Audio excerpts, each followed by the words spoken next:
Welcome to Go For Side Effects. I'm your host, Kevin Simon. Today, I got my co-host, John. John, how you doing? Doing good, thanks. And we got the round table. Sarah, how are you doing? I'm doing great. Thanks for having me. And last but not least, we have Wade sitting in the far left corner. How are you doing? We're still up right in Iowa. What's going on, everybody? All right, so tonight's topic is going to be a little different, everybody. We're going to have people come in, ask questions, and we're going to answer them. If y'all want to type them in, which I'll go through that again later as more and more people join. But first, let's talk a little bit about the PACT Act, which I want to start this off first. I'm glad the PACT Act passed. I really am. But I have one problem with it. Why in the hell do we need a PACT Act? To automatically take care of our soldiers and our sailors, why should we even need a PACT Act? Can any of y'all answer that? No, because I agree with you. I like it shouldn't have had to have happened. In my opinion, that's just a way for the politicians to give themselves a pat on the back. Somehow they're doing us a solid 30 years later. Or pointing the other finger to the other side that doesn't seem to be giving as much to the veterans or service members. Wade,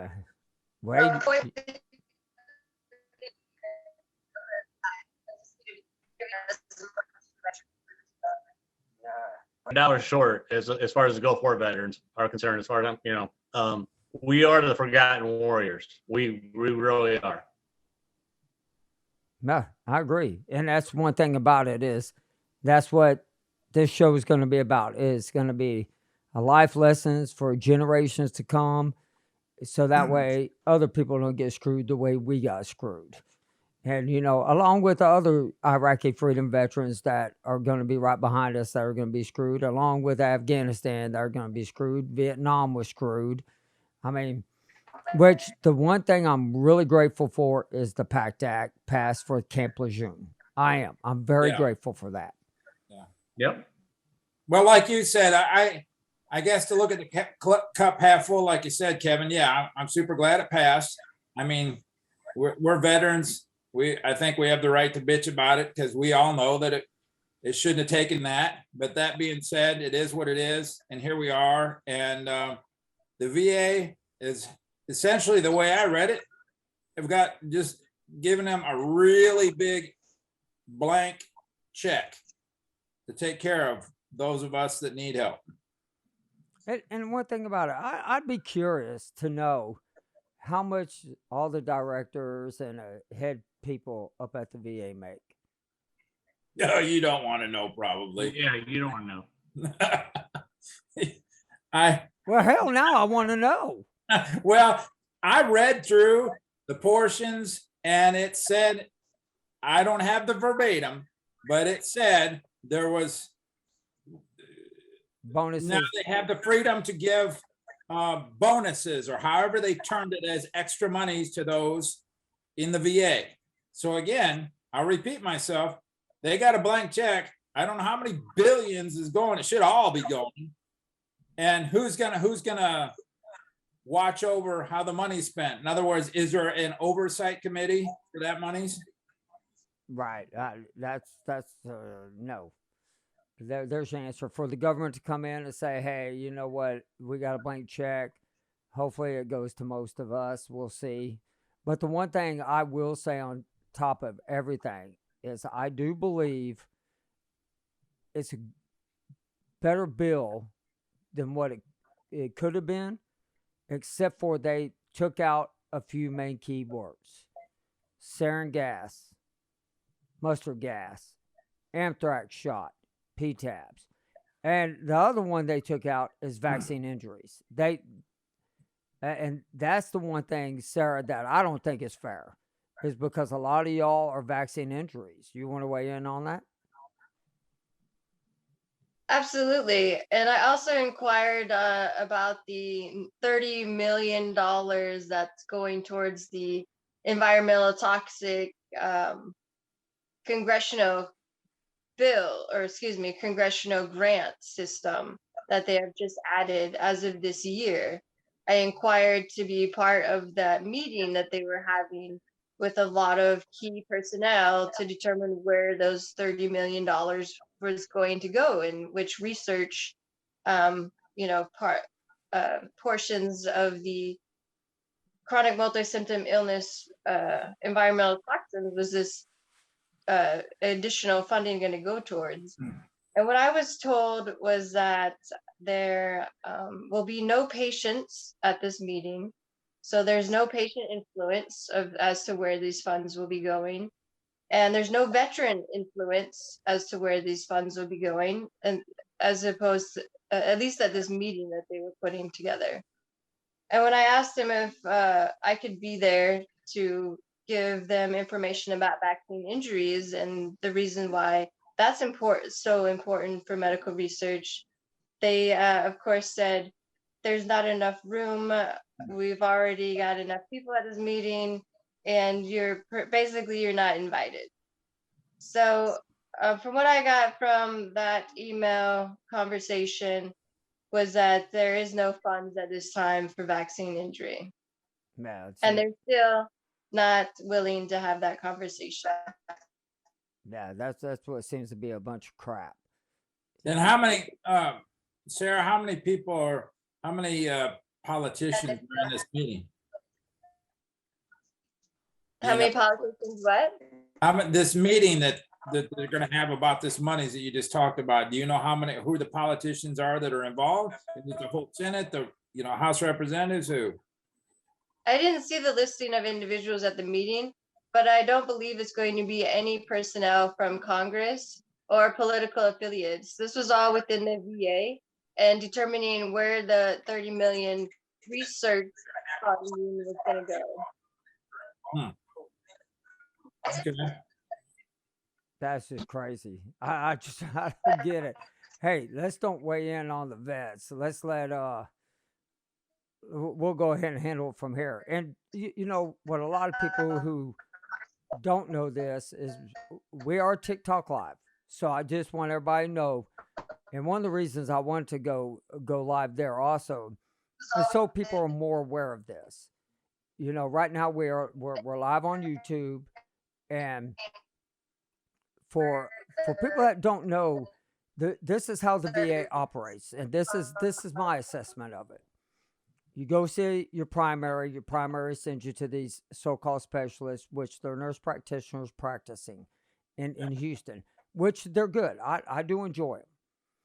But then they go in, they have no idea about Gulf War.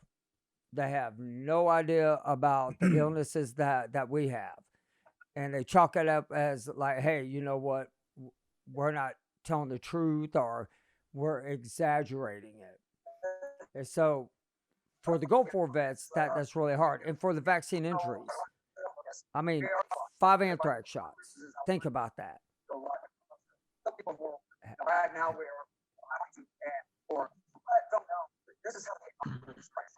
What do you think, Sarah? Kevin, you're coming in broken and distorted. Yeah, I get a lot of feedback on my end.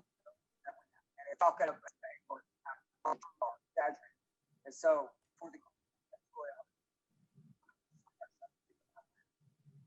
Okay, can y'all hear me now?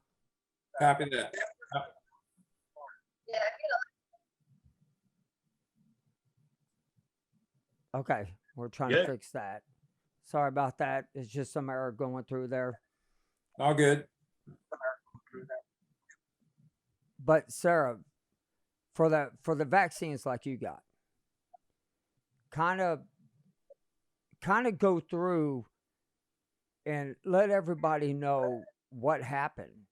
I think more people need to hear more about your story too. Okay, sure.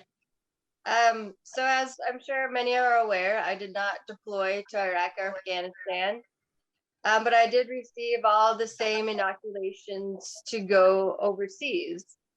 When I joined, it was during the anthrax vaccine immunization project from 98 to 2008 while I was on active duty. And so I received well over 5 different anthrax vaccines within that 10-year time period. In addition to the anthrax, I also received smallpox, Japanese encephalitis, polio, live polio, several other vaccinations, as I'm sure many of you have as well. But with some of us, whether it's a protein in our blood, some kind of marker that causes our immune systems to have an adverse reaction. And so for me and many other vaccine injured patients, we believe it's due to the adjuvant that was placed in these vaccines. And when it comes to the anthrax vaccine, due to the research that we've conducted, there's a possibility of two different adjuvants. Now, the reason why there's a controversy with the anthrax vaccine is because the anthrax vaccine was not supposed to have the squalene adjuvant placed in it, because the squalene adjuvant is still not able to be used here in the United States under FDA ruling. So when they did an investigation through the congressional mandate in the early 2000s, the Tulane University discovered that in some Gulf War illness patients, there was squalene adjuvant as a result of these anthrax inoculation series. They couldn't determine as to what the squalene adjuvant was there for. So upon further investigation of the manufacturer of the anthrax vaccine, it was determined that there was some lots that were supposedly tainted with this squalene substance. Now, they could not confirm or deny that it was an adjuvant placed in the anthrax vaccine, but from what we have seen in the pattern of behavior of the patients and what we have seen in the package insert of the anthrax vaccine itself, it has, and the squalene adjuvant package insert of the vaccines outside of the US, we are seeing a pattern of behavior of patients, of myself and those patients that were part of this study that was placed in the vaccine package insert.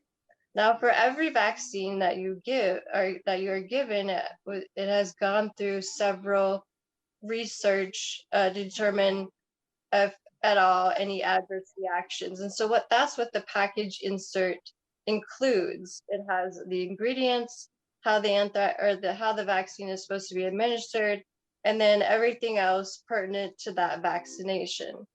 And so the anthrax vaccine has that included now because they have found all of that information from several different reasons. And our hypothesis through Operation Truth is that through Project Badger, there was a substance that was placed in the anthrax vaccine, whether that was the squalene adjuvant, for the study of short-term and long-term of what these possible vaccinations could occur in the human body. We have seen documentation to confirm that there was research going on through this mandatory anthrax vaccine immunization process. Once we get our day in Congress, we will have that accountability and that investigation, and we will determine exactly what was in the anthrax vaccine and what is causing these issues. So recently, I just went through the war-related illness study center.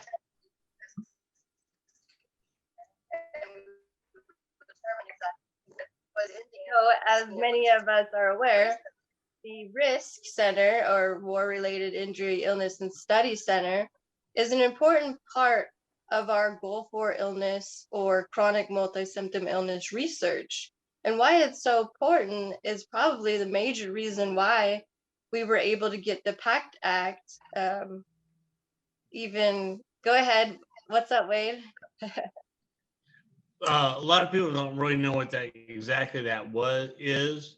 So if you could explain what exactly, and just so they know that that place was actually developed, formed, funded for Gulf War veterans originally. Absolutely. And that's where I was going with, which is why they probably got the PACT Act even looked at, was all of the hard work that Denise Nichols, Jim Brown, and so many other veterans before us has done through this war-related injury and illness study center, was to achieve all the data that they have through this research facility. They have 3 different facilities in the nation, and based where you're at in the United States is where you will go. Now, unfortunately, as we're all aware, the VA doesn't talk to themselves. So what I encountered was the risk center on the east would not allow me to be seen. When I was referred from my PAC team, they denied my referral, stating that I didn't deploy and all of my medical concerns were caused by fibromyalgia. Well, they could see my my problem list, and I have listed over 35 different debilitating medical conditions. So it was obvious that it was not caused by fibromyalgia. And it was obvious that they don't even talk to each other, because what we already know is that any veteran throughout the entire Gulf War era from 1990 until present day can be seen at the War Related Injury and Illness Study Center. If you have X, Y, and Z medical conditions that could have been potentially either Gulf War illness related or chronic multi-symptom illness related, because of what they are aware is that these environmental toxic exposures cause chronic illness. So Sarah, let me ask you this. You said it's 3 places around the country. Now, I'm not familiar with it. I've never been to it.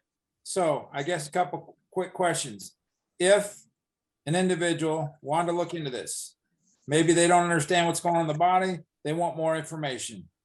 How does a person, I mean, yeah, I guess you can Google it, but you're right here. How do you get involved in something like that? Well, you're laughing. I have no freaking idea. You just said she was like Miss Google. Oh, no, I didn't. I said I'm raising my hand politely. Go ahead, Wade. Go ahead. No, I as well was involved with them. Primary care, your dates of service, problem list. And if you can convince your primary care that, yeah, and not many veterans know about this, but you convince your primary care, hey, I'd like to talk to these people. I'd like to go see these people.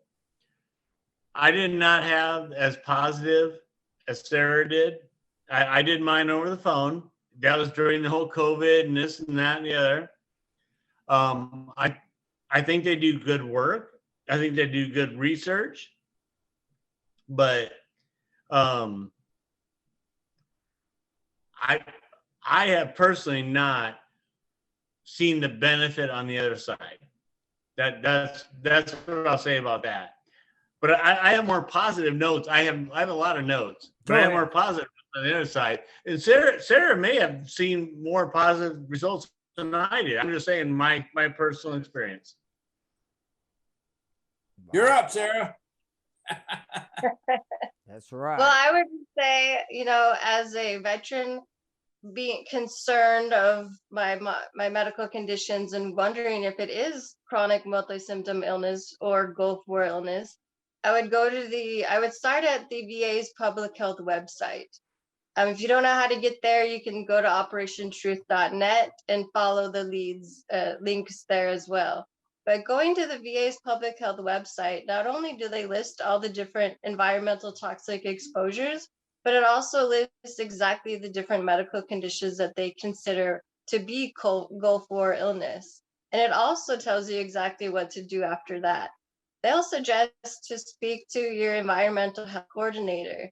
Every VA is supposed to have at least one environmental health coordinator. Unfortunately, they're even more difficult to get into and speak to than your own primary care provider. So definitely, in order to get referred to the risk center or the Gulf War registry exam, you have to go to your PAC team. And the start is at your primary care. So speak to your primary care. I would go in with the information from the VA's public health website, say I have X, Y, and Z problems. They match up with X, Y, and Z go for illness. I might not have deployed. This is where I went.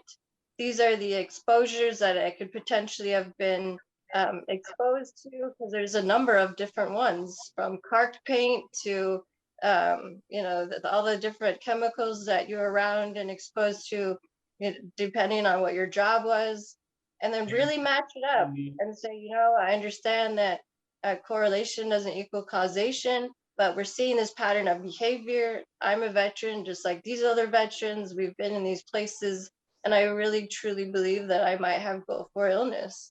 Right. And on here, Peter Perez, how are you doing today? Thank y'all for joining us. And on here, we have my experience with the New Jersey location was not very helpful at all, but it was also several years ago. But let me tell y'all, I, until they actually get a doctor that was in the Gulf War and experienced what we experienced, they're not. That's just the truth. These doctors that are coming out, they're 26, 27 years old, and they're just like, hey, we don't have it. We don't understand it. We don't know what it is, or they don't believe you. And that's just the truth. And then I didn't know about the environmental. So y'all just taught me something this evening. I didn't know that they had environmental. I mean, for me, it's no point of going to seeing them. I know what the hell I was exposed to. That's how I look at it. But these call-in centers that you can call in now and you can talk to the VA, the war room, is that what they call it? Wait. No clue. Okay, you can call in and you can ask the VA questions. I forgot what it's called. But You're gonna probably, huh? well, I don't know what it's called, but I know anytime you call the VA, Yeah. it takes light years to get through to a warm body. I know that. Well, when you ask a damn question, they don't have an answer for you. Hey, well, you got neuropathy, or hell, you're gonna live with that the rest of your life. My husband has it too. I just So, hung up. I was like, there's no point. There's no point. I mean, that just caught, I mean, I know we're bashing the VA, but I mean, and our experiences are all different.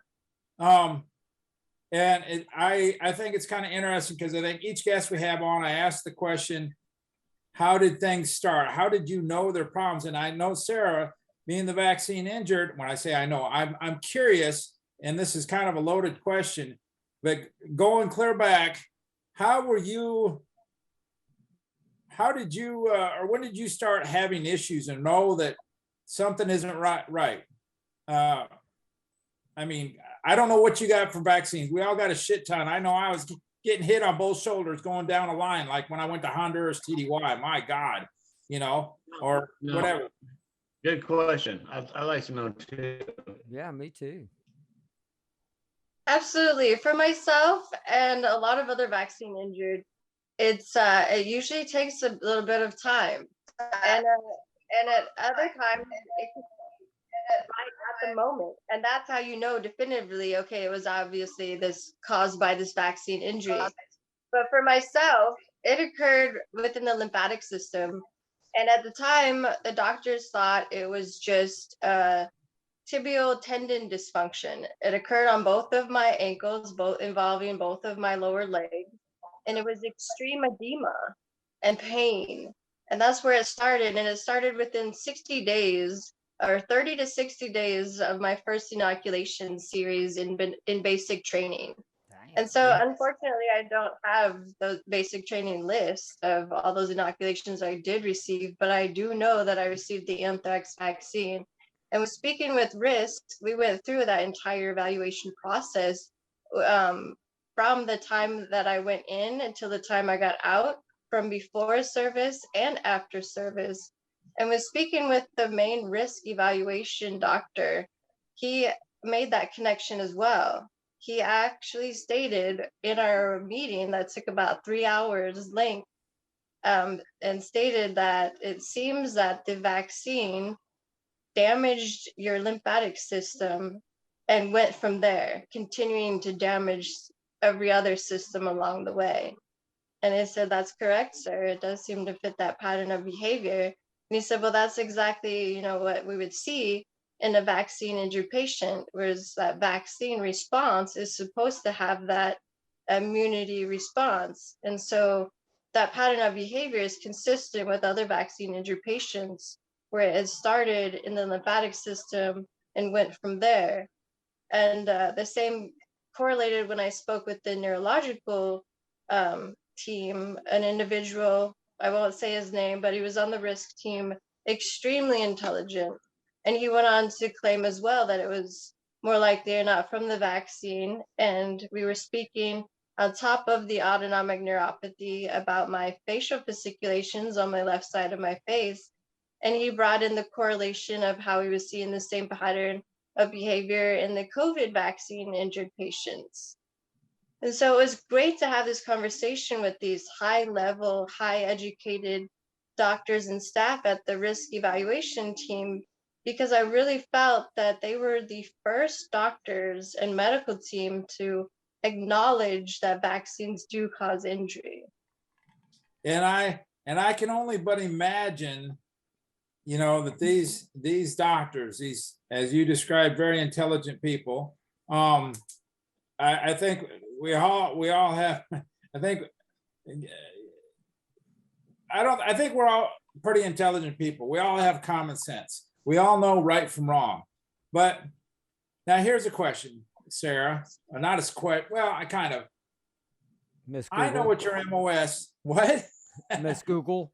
I didn't say that. If I did, I'm sorry. I didn't. If it came out that way, did I say it? No, but I just want to make you feel bad. That's Yeah, what I'm here you for. did that, you jackass.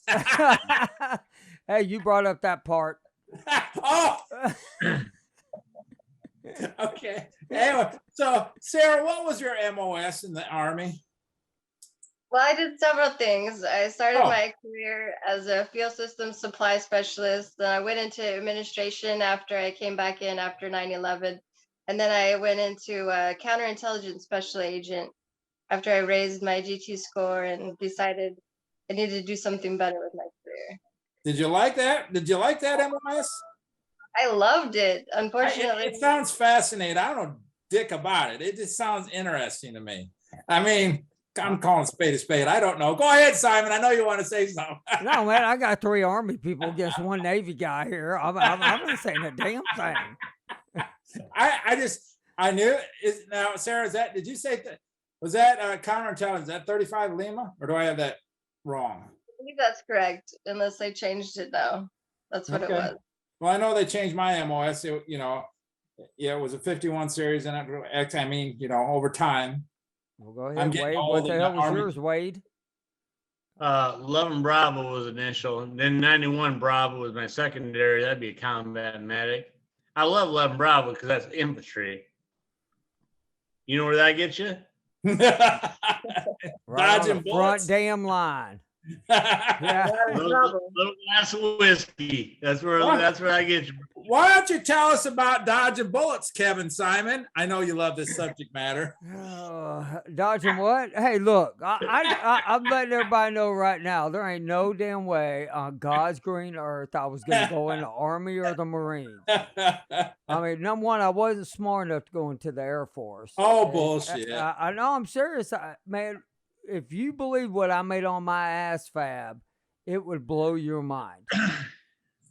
A 28. I'm sitting here dumbfounded That's not because I have even no score. idea what good, bad, or indifferent is. A 28. That's not even a score. It's not even a score. Okay. I scored so low that You gotta get like 100 to go to infantry. Army general is the one that let me go in the Navy. But the funny thing is, I mean, hell, I ran almost every crane on a ship that they made. I loved it. And what's the I didn't problem believe with in that? them tests, but I didn't want to get shot at. Hell no. You could have got shot at. That's it. That's my biggest bitch with Gulf War veterans. I should say Gulf War yeah, it is. I was in the 82nd Airborne. I was there on August 20th of 90. I landed there. I I feel I feel like my sorry, sir, my penis was in country long before a lot of people were. But that doesn't matter. What it is, it's a group effort. It was a group effort. It was. 100%. Yeah. It was. Without us, It was a group effort. y'all don't have your equipment. Okay, we were talking, Yes. Simon. I want to get back. I know you have a lot. I'm gonna take about a 30-second break here, but we were talking about something from each of our deployment. Sarah, you did not deploy, but you have something funny, I'm sure, to add to the conversation. Basic training, AIT, whatever you girls did, because I'm sure what we're gonna add is probably not appropriate, but You're just throwing us under the bus without All ever. right, I'll go first. I'll tell you my funniest time that I think whenever I was in the Navy. I think there's not a funniest time, Simon. That was funny. Oh wait, I remember that. That was funny. right. Most. Man, I tell you what, probably one of the most that sticks into my mind though is I thought I knew what I was doing. I got on this rig and for refueling rig, and I saw this number 1, 2, and 3, and they said, "Well, come up on 3." So I looked at 3. I didn't know it was supposed to be ass backwards. Boy, I pulled up on 3. I dropped a whole refueling rig on about 10 guys, and I thought I damn near killed them. Shit. Man, I tell you what, I went into panic mode, and luckily the electrician got his ass chewed. Thank God. How did you manage to blame it on the freaking electrician? Because our winches are numbered, our control panels are numbered, 1, 2, and 3, and he had Was he dyslexic or what? Yeah, he had him ass backwards. His ass had him ass backwards. So I pulled up on 3, and it was like, boom, all these cable wires go off. It was like, oh shit, boy! But they made me climb up them mainframes and rewire every one of that refueling rig. That sucked. Made you rewire it? Yeah. If you look, yeah. Oh yeah. How'd you feel about that? I didn't mind that everybody lived. So once I realized I didn't kill anybody, I was like, yeah, I'll go up there and do it. I didn't have a problem at all doing that. Pulling wire is a pain in the ass. I don't care who you are, especially depending on the size of the wire. That's a 1-inch wire. That's some big damn wire. It is. No. Cable wire. Yeah. Yeah. See, actually, I know I don't flip you too much shit because I've told you many times that I don't know a damn thing about the Navy.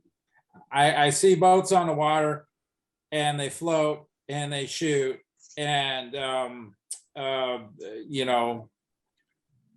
don't know anything. So humor it.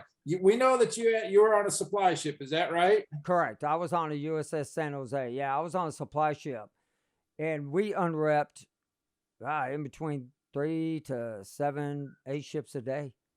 And then once we got all the cargo off, we pull back into port, load them back up, go right back out to sea. I did 86,000 tons of cargo.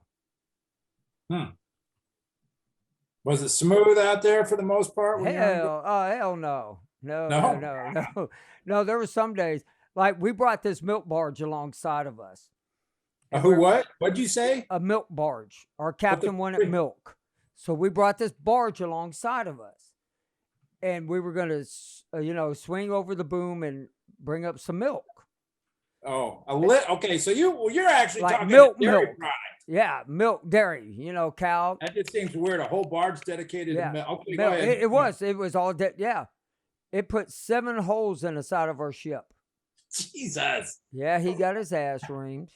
How the bloody hell does that happen? Hey, it ain't hard. And First time behind the wheel or what? no, it was like 20-foot swells. Oh, because of the and it just oh. we're out at sea, and they brought it out to us. Wait a second. I would think a barge. Okay, now this I'm sorry. Here again, I'm Army guy. I don't know jack about Navy stuff, but I'm thinking barge. Wouldn't they have rubber around the front so you wouldn't? Well, now honestly, our ship had like these buoys that we would put around, but Okay. that didn't help it. No, not one bit. Then how far? Okay, here's another question because how far below? How far below the water does that ship that you were on sit? Oh, not far. It's not. It's I don't know. Define not far, like 20 foot. No. Maybe 8-9 foot. Maybe. That's it. Yeah, that's it. Really? Yeah, the way that they do the hole and the keel of it. That's the bottom, the keel. Hey, I don't. Here again, I don't left, right, front, back. I don't know. That's Don't know. port, starboard, aft, and forward. I don't know. Wild Branch is a truly pure cannabis oil. They make CBD containing 0 THC and no carrier oils. Use Wild Branch oils and salves to calm, cool, and soothe your body and leaving you pain-free. I know I've used it anytime that my feet burn because I have neuropathy real bad. When I use this is a product I believe in.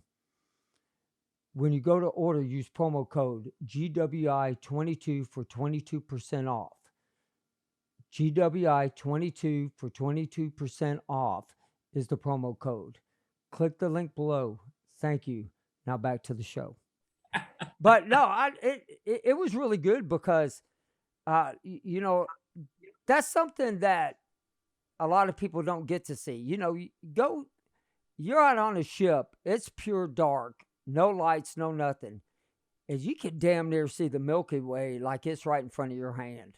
It was beautiful. So I guess that would make sense to have. So how did you guys get around? What kind of orange light? Is it really? Say again? Orange light, orange flashlight. And that's supposed to be less visible. I know in the military, in the military, in the Army, we'd have what we referred to as blackout drive. Okay, what's that? It is very, very dim lighting on the front of your vehicle. They call it blackout drive because, and I honestly don't know what the definition where it came from, but help me, Wade. Sarah, you probably know little tiny lights on the front. And if we went into a let's see, into a forest, let's say, we'd have to have a gal in front of us waving their arms, telling us where, because you can't see shit. I don't even really know. Back then, you had one NVG per like 10, 20 guys. That's a night vision goggles, Kevin. I don't know if you know that. No, I didn't know that. Okay, night vision goggles, NVG. And so that's how they guided you in. And that must be infantry because us engineers, I never had that. We had NVGs, but we didn't wear them out there. Well, they were above your pay grade, man. Don't worry about it. But That's a smart ass. as we talk about this, that's exactly where it is. It's like you remember that. I told Kevin, I only remember in my brain on recall the good times. The bad times sucked. Everybody knows the bad times sucked. So, with Kevin's permission, you don't need his damn permission. You don't know. Yeah. Go ahead, lay it on me. No, I'd like to hear something funny, whether it's from basic training or duty station or whatever. I'd like to hear something funny. Okay. How about when you Okay. go into the gas chamber? All of Oh, us went through the gas shit. chambers, right? Oh, How shit. much Yeah. freaking snot came out your nose? Oh, Wasn't that awesome? I didn't have sinuses for years after That that. just sucked. And did y'all have to do wave your arms before you come out? And you always have some asshole. There is always some asshole that doesn't want to take off the freaking mask. You're all dying. There's like 10 or 15 of it. And the drill sergeant tell you, take off your mask, do jumping jacks. And you're already the split second you break that seal, you're already freaking dying. And some dickhead doesn't want to take off their mask, and they go out and they say, don't rub your face. And like you said, Kevin, you got snot running down here, flapping your freaking arms. I didn't know that much snot could come out of one person's nose. I was like, and after I got done, I was like, holy shit, I can smell. It was like, if you lose your smell, hell, go to the gas chamber. I promise your ass gonna come out. That's not gonna come out. You're gonna smell like a champ after that. I mean, that to me, that was that was one of my greatest times. Did you go in during the winter or during the summer? No, see, it didn't matter because I went in August. As a matter of fact, believe it or not, I went in today, August 9th. Really? In San Diego. No kidding. really? Yes. I went to Fort 1989. Leonard with the basic. Where'd you go, Wade, Sarah? Fort Benning. Fort Benning. I Sarah? went in Fort Jackson, South Carolina. So I know it even in Jackson. I mean, it gets cold. Did you enjoy that particular little basic training thing? I went when it was hot. Yeah. It gets hot down there too.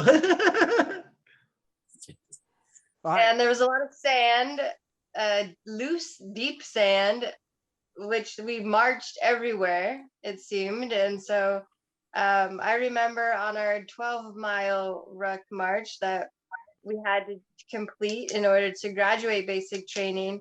On our way out to our bivouac, I got blisters on both of my ankles that were the size of the entire ankle. Like, it was horrible. Hell no.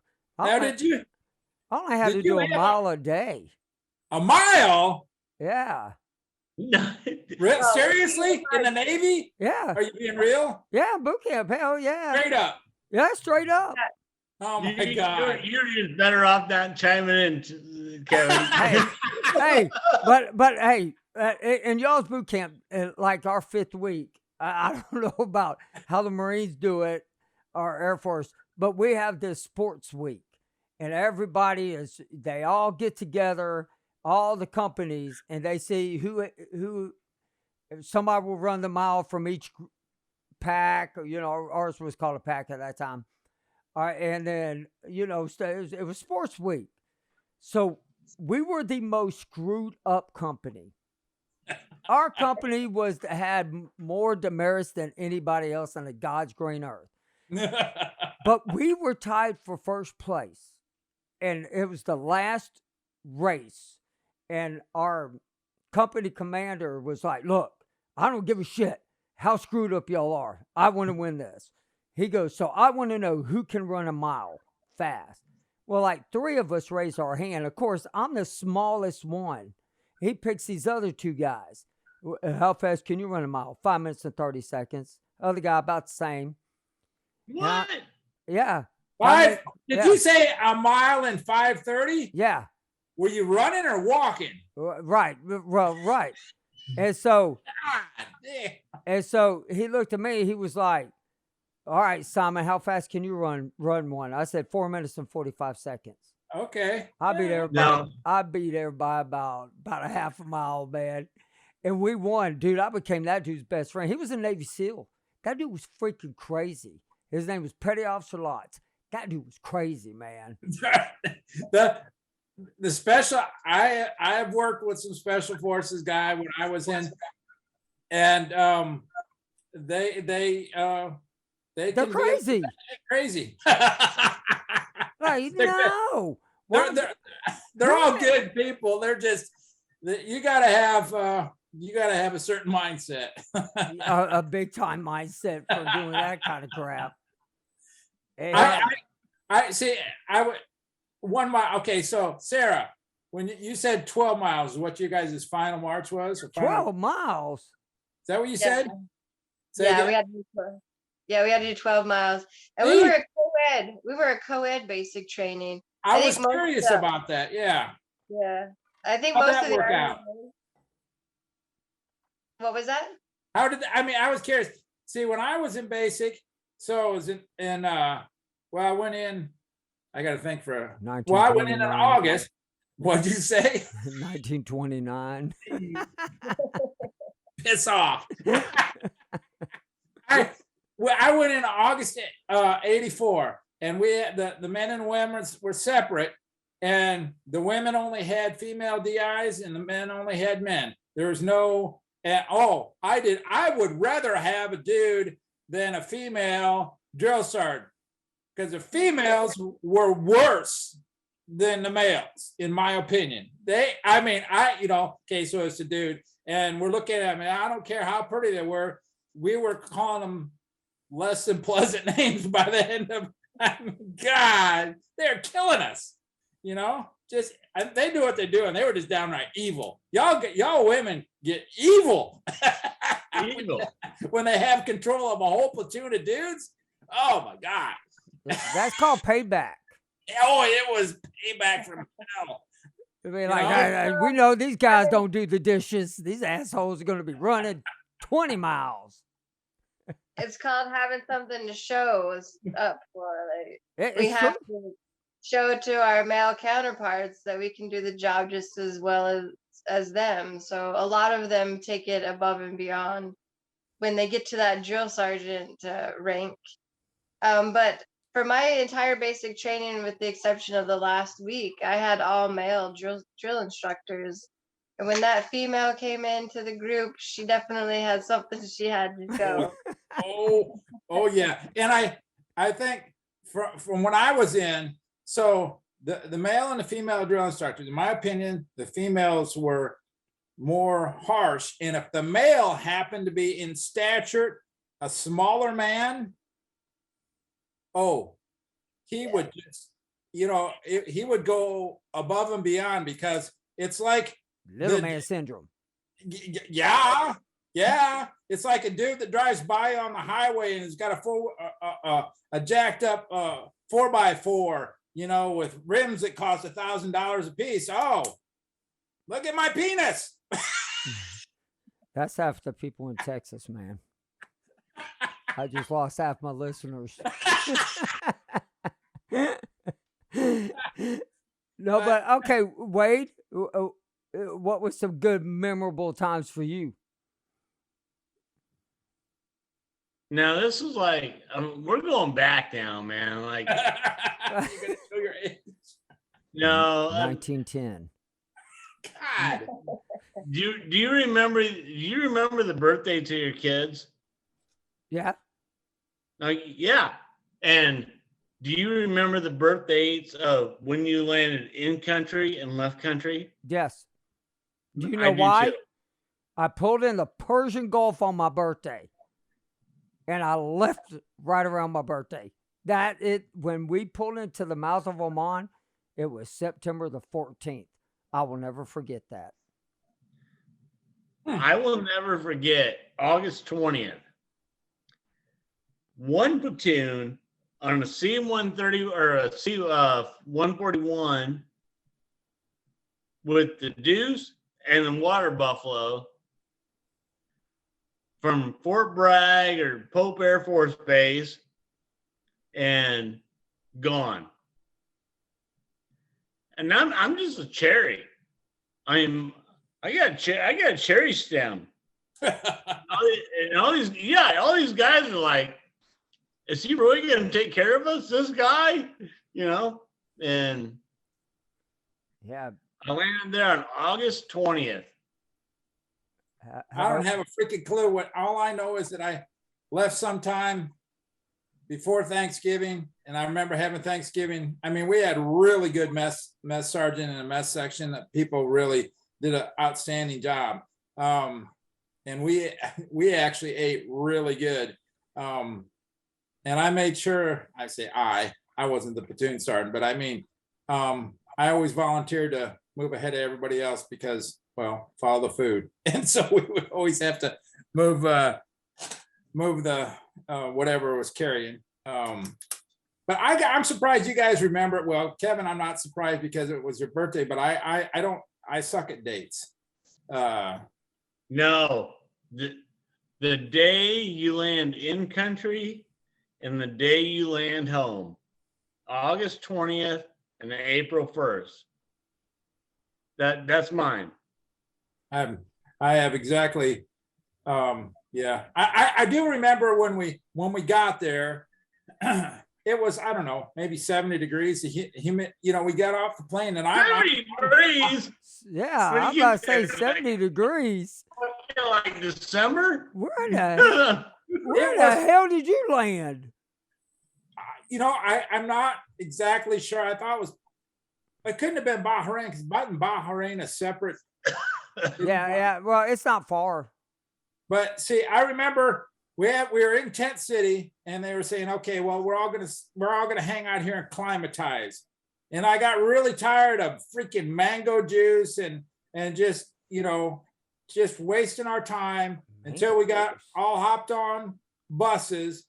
And then we started heading out and freezing our balls off and trying to figure out how to get cold. Because when we had no cold weather gear, none. And you're in the desert. You're in the desert. You didn't need no damn cold weather gear. Hold the fort. Wait a second. I don't know about where the fuck you were at, but we had, out of the heavy equipment, we had dozers literally bulldozing around our tents because it rained so hard. We had freeze, we had ice. What wasn't cold? My aching ass, it wasn't cold. Now, Sarah, I'm gonna hate to ask you this question. I really am because this is gonna show our age. But No, it's not. But watch this. What year did you go in, Sarah? 98. Oh shit. Uh-huh. What was that, Wade? No, it's not. I love you.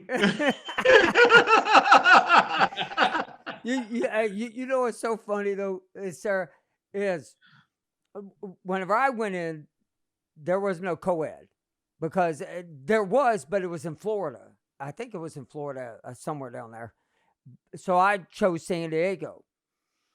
When I got off that bus, I don't know about any of y'all, but man, I remember that recruiter walking up to me, or my company commander was like, "Welcome to San Diego. Welcome to the United States Navy." Man, let me get y'all a drink, you know, and we had a Coke or something. Oh, yeah. Oh, listen to this. Yeah, So he hands me a drink and we're talking. He's like, "Man, y'all going to love it here. It's so beautiful weather." We get on the bus. I'm thinking, hell yeah. I hit the jackpot. Blocked out there for a minute. So, well, let me tell you something. We pulled through them gates, and that son of a bitch told me my mama didn't love me anymore. And that, man, he had a split personality. I was like, what in the hell did I just get myself into? And I had to call home and say, "You still love me, right, Mama?" I didn't say it like that. It was more like, "Mama, you still love me, don't you?" But I mean, but Sarah, when you went into boot camp, what was it like? Well, I was a 18-year-old. I just graduated high school 2 months before that.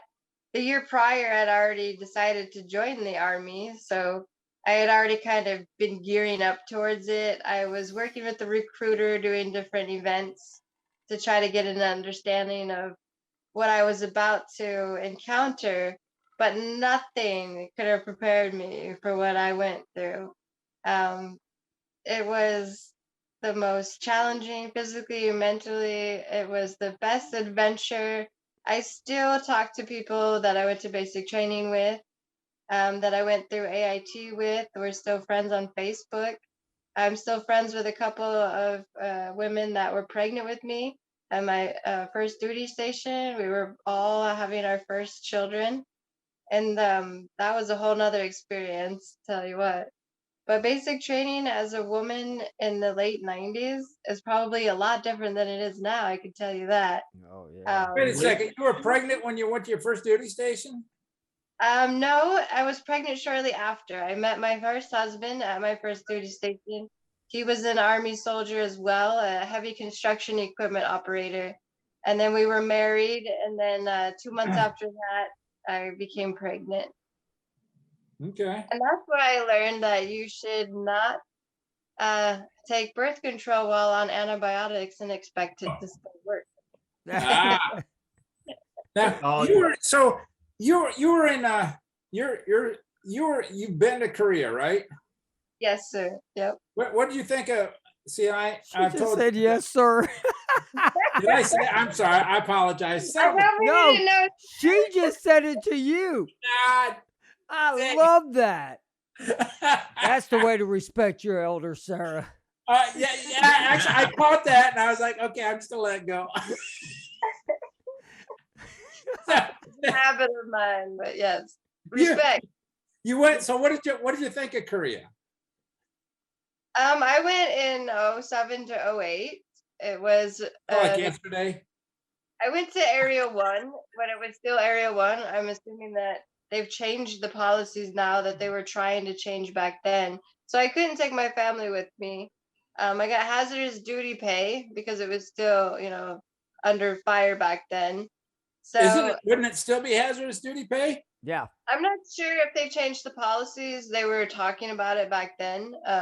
But if they haven't, then yeah, it's probably still Area 1. They were closing a lot of the camps that were in Area 1, just preparing to make it a 3-year tour instead of a 1-year tour.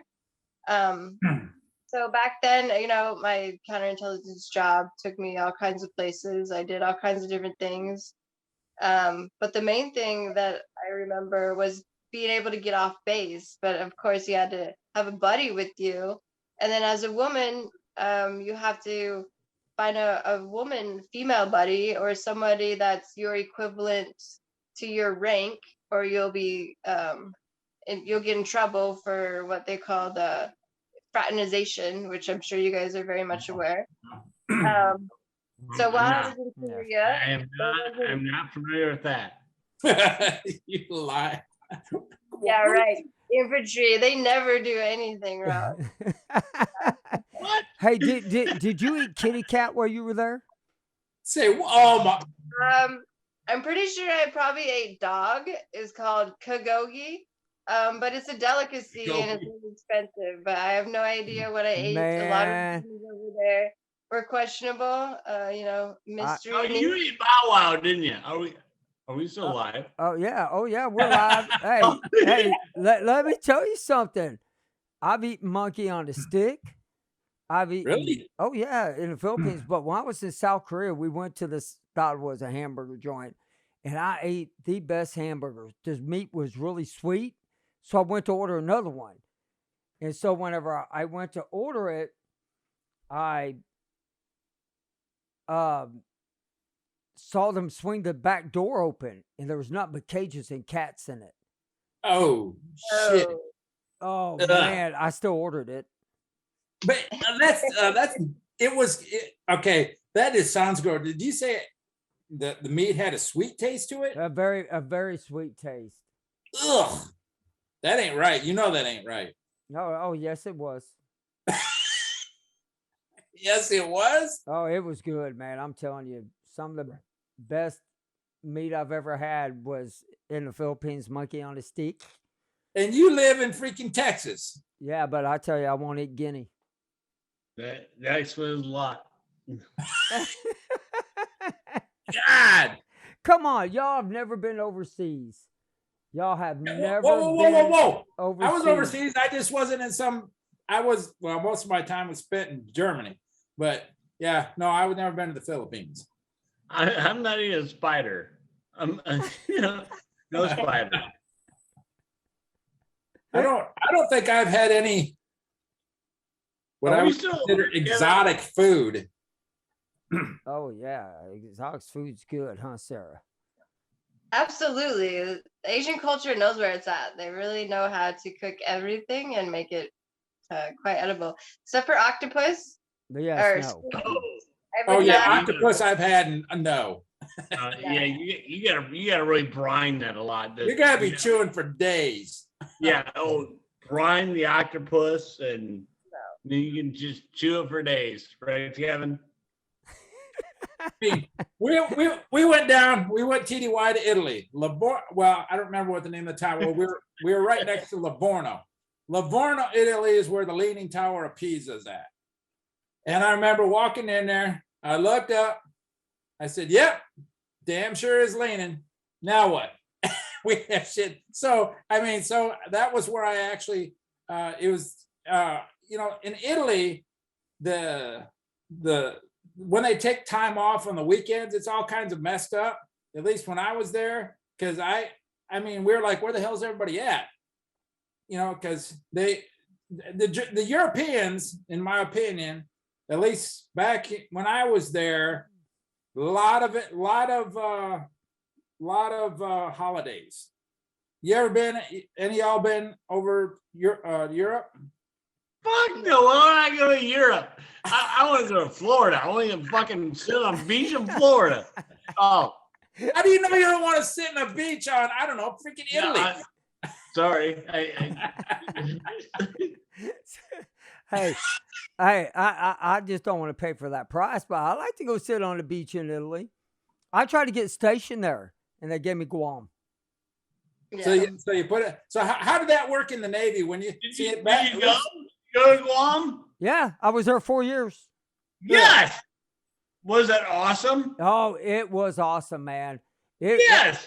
It, That's right. Tell my daughter. Go to fucking Guam. yeah, and I mean, if any of y'all have never been to Guam, man, I tell you what, you can't beat the beaches there.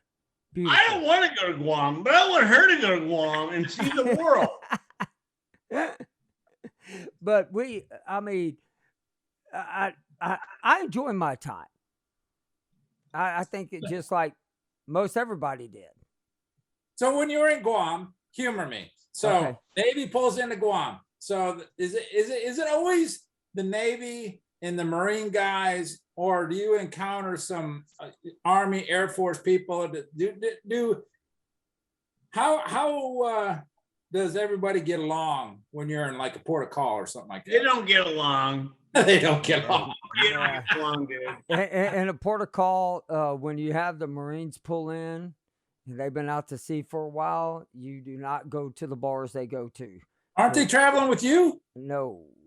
They're on separate ships? Oh yeah, yeah. They have their own fleet. It's Really? called Amphibious Task Force. Okay, I get that they have an amphibious task force, but do they have their own? Is that ships? I know what. Airplanes, ships, airplanes, everything. Yeah, Okay. They just step out on land. All right, so that you guys don't go to the same places. No, You guys no, think the no. Navy- Sometimes like uh, the army used to be on Guam, but they left about 6 months after I Long got time there. ago. They forced them out, They and forced them out. yeah, they got rid of the base. What year was this? 19 early no, yeah, early 1990. Really? Yeah. Okay. Now, Sarah, I have a question for you. What's Is- up? Is that the only place you went to duty station overseas? No, I also went to Thailand for Yeah. Covert Gold exercise. Oh, what? Pardon my Covert language. Gold. Pardon Covert my Gold is an exercise we do every year, and we train with the Thais and many Right. patrol task force. Yeah. Who goes to Thailand? I'd go Been to- to Thailand. I've been to The Thailand. best. I'd love to go to Thailand. I would Oh. love to live there. You can live there like a can see king and that. queen with minimal dollars. It's an amazing place, a very tropical paradise, and I would definitely go back to live there for sure. How And long were you in Thailand, Sarah? Only 30 days. How Oh, come I'm the only one that's concerned that we're offline? who's You offline? don't care. Offline.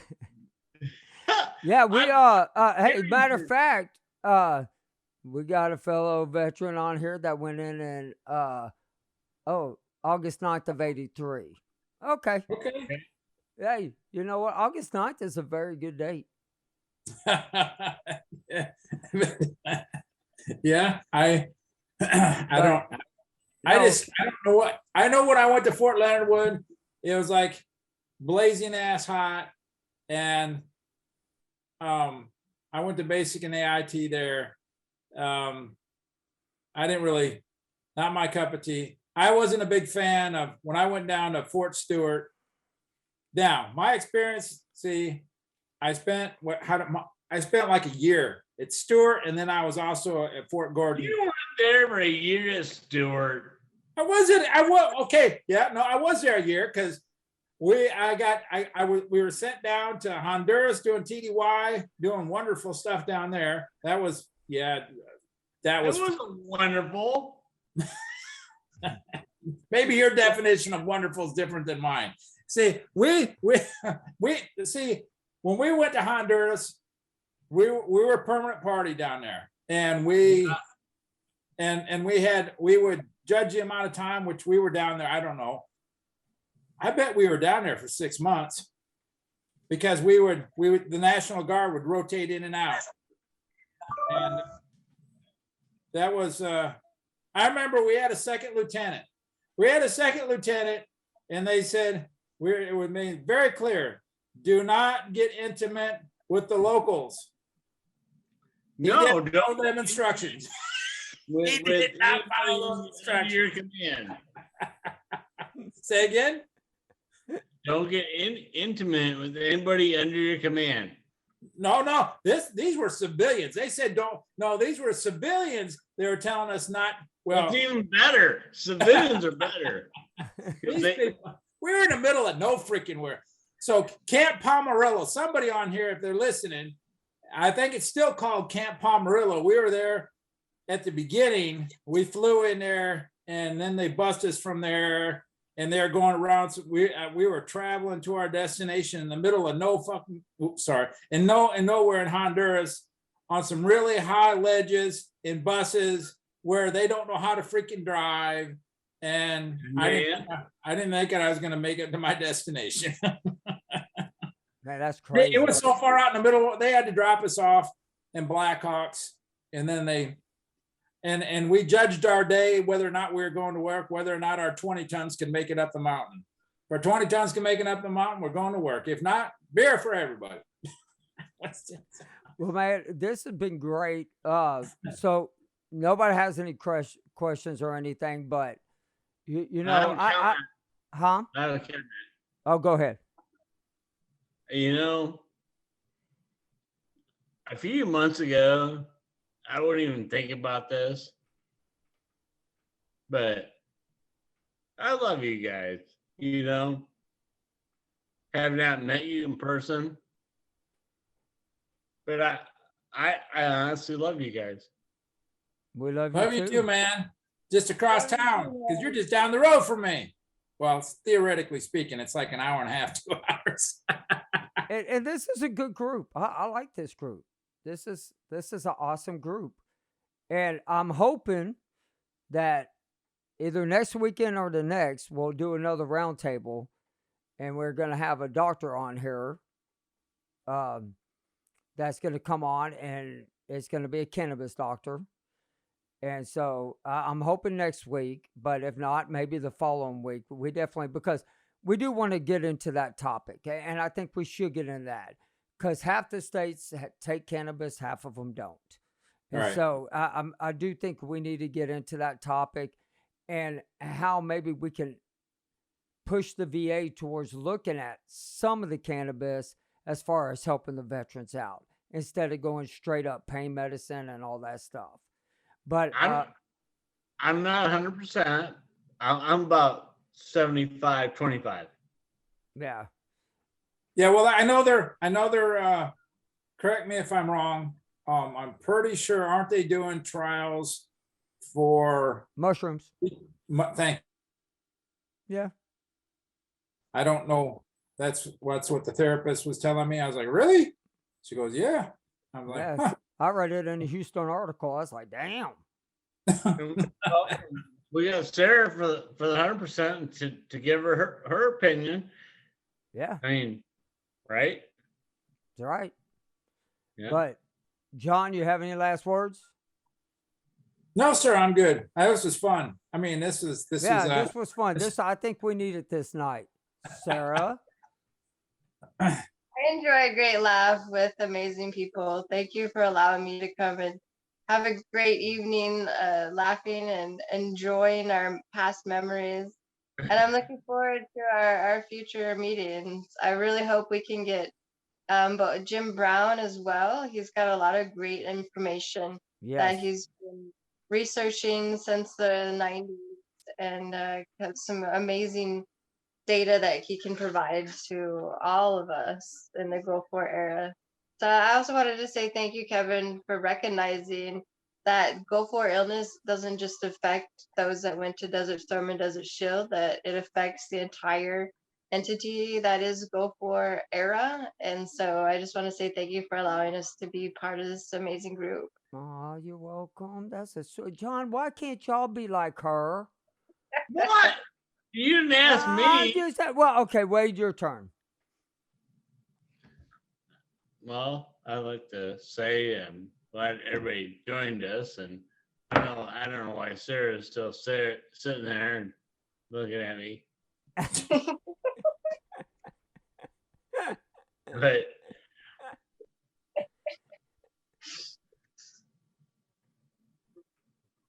No, yeah, I probably shouldn't say what I'm thinking. So So love just you, say Kevin. you love me. I love you guys. Love you, man. It's awesome. I mean, this is a great group. I love this. And I mean, tonight we needed this. Overall, we have very serious topics. And I think we needed to kind of trim it down tonight, have a little bit of fun, and kind of talk about old times, besides Sarah. I'm still Oh, old. whoa, I'm not whoa, even. whoa. You just said old times, and in that same sentence, I said Sarah. besides. He just called you old, Sarah. No, I did not. I said besides you did. Sarah. That's all right. I am. I'm a grandma. Yeah. I think I'm probably only grandparent on the round table, right? Nope. Yeah, no, yeah. Okay. Yeah, I don't have any grandkids. Well, y'all have a great night, and I will talk to y'all later. Thank y'all for listening. I appreciate everybody for tuning in, and we will see you back here next week. Thank you for listening to Go For Side Effects. If you have any stories you would like to share or just have any comments or questions, please email me at kevinsimon@goforsideeffects.com. Just to let all of our listeners know, we have opened an online store. All proceeds will go to helping veterans connect. The link will be in the description below.